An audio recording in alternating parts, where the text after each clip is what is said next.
J'étais fatiguée et chargée, et il m'a sauvée. Je vous raconte comment.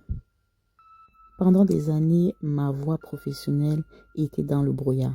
J'enchaînais des formations, études, boulot dans lesquels j'étais pas épanouie. Étant fatiguée et chargée, je ne voulais plus faire semblant. Alors j'ai crié à mon Créateur. Venez à moi, vous qui êtes fatigués et chargés, et je vous donnerai du repos, dit la Bible. Nous sommes en 2019, quelques mois avant le Covid. Je tombe par hasard sur le compte d'une Américaine sur Instagram qui pour moi a été le déclic. Là-bas, je cherchais des fournisseurs de mèches pour pouvoir aider une belle-sœur au pays. Et là, je tombe sur ce compte qui parle de confection de perruques et la dame, en ce moment-là, a pour objectif de toucher le maximum de personnes dans le monde vu qu'on était confinés. En ce moment-là, une petite voix me dit à l'intérieur de moi, tu dois apprendre à faire ça. Tu dois apprendre à faire des confections de perruques. On est en France, on est confiné, mais je ne trouve personne qui propose en ce moment-là des formations de confection de perruques. Je comprends alors que je dois retourner chez cette Américaine pour voir si je peux me former. À l'époque, la formation coûtait très cher. Quelques temps après, elle fait une méga, mais je vous dis une grosse promotion parce que son but c'était vraiment de toucher le maximum de personnes dans le monde. Par la suite, je crée ma page Instagram professionnelle où je partage les coulisses de la création de ma marque, comment je les fabrique, les linges, etc.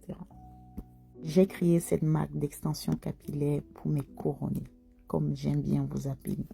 Pour les femmes qui portent fièrement leur couronne avec élégance, qui affrontent la vie avec courage et qui se battent pour leurs rêves.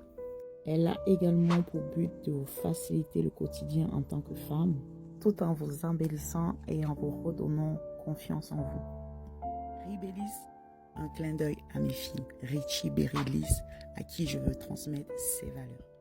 Quelque temps après, j'ai commencé à recevoir des demandes de formation. Et aujourd'hui, j'ai formé une centaine de femmes venant de France et ailleurs. Des femmes venant de la Suède, Belgique, Haïti, Guyane. Je commençais à comprendre que peut-être j'avais trouvé ma mission de vie. Pourquoi j'ai été créée. Que chacun de vous met au service des autres le don qu'il a reçu. J'ai compris que cette passion m'a été donnée pour améliorer la vie des autres. L'amour de son prochain. Oui, l'amour n'échoue jamais. Et depuis, je suis plus épanouie. Et comme on dit, il y a plus de bonheur à donner qu'à recevoir. 3 ans plus tard, je donne ma vie à Jésus et je me baptise. Le plus beau jour de ma vie. Me voici alors reconnectée à ma passion. Cette passion qui m'a permis d'entrer dans ma destinée. La destinée est la chose la plus importante de la vie. Tout commence là. Je connais les projets que j'ai formés sur vous. Les projets de paix et non de malheur.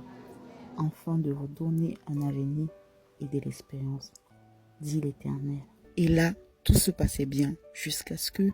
Retrouvons-nous dans la 3e partie, la dernière partie, pour connaître la suite de mon histoire. En attendant, likez